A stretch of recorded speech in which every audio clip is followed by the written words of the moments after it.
In professional sports and high-stakes corporate recruiting, early success is often treated as a long-term guarantee. If the statistical production is there at age 23, the assumption is that it will remain there at age 28. But there is a specific category of failure that breaks this logic. These are the players who hit their physical prime with zero catastrophic injuries and clean off-field records, yet their productivity vanishes. This chart shows the gap between expectation and reality.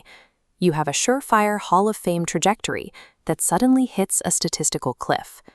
To understand these drop-offs, we have to look past the idea that an athlete simply forgot how to play and instead apply a talent depreciation model. The hype of massive contracts and high draft capital often creates a blind spot. Organizations fixate on the raw talent and ignore the hidden risks of how that talent integrates into a new environment. Success or failure at this level hinges on three specific factors. First, schematic alignment, the stability of the support ecosystem, and maintaining elite game conditioning. Without the correct infrastructure in place, even the most elite physical tools can fail to translate into actual wins.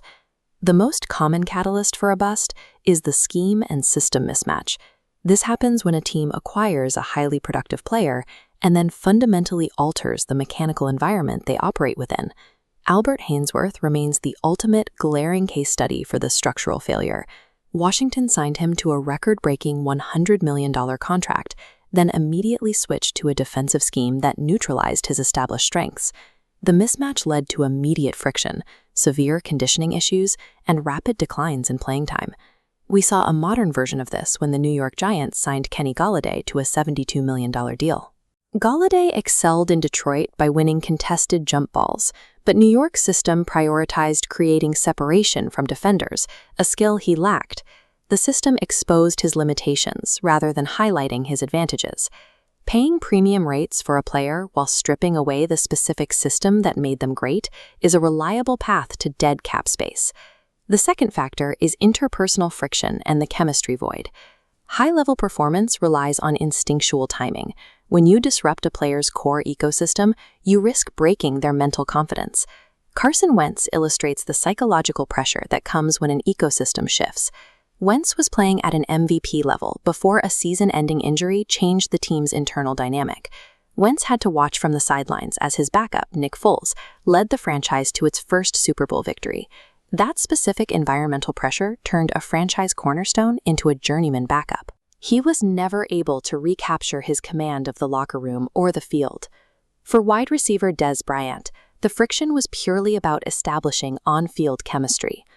Bryant's production didn't drop because his body failed. It dropped because the Cowboys transitioned from the veteran timing of Tony Romo to a young Dak Prescott.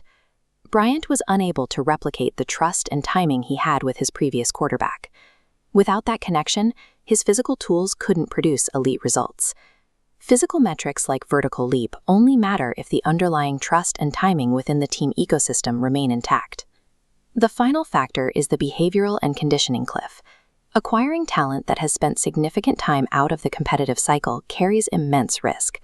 Stepping out of the high-stakes weekly routine often leads to a loss of the elite conditioning required to maintain a professional athletic burst. Running back Le'Veon Bell is the premier example of self-inflicted conditioning depreciation. Bell sat out an entire season to avoid a franchise tag, but that year away from the game fundamentally broke his physical readiness for professional play.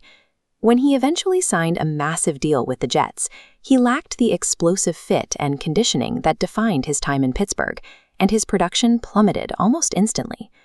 Eddie Lacy demonstrated how this conditioning cliff can happen from within an organization.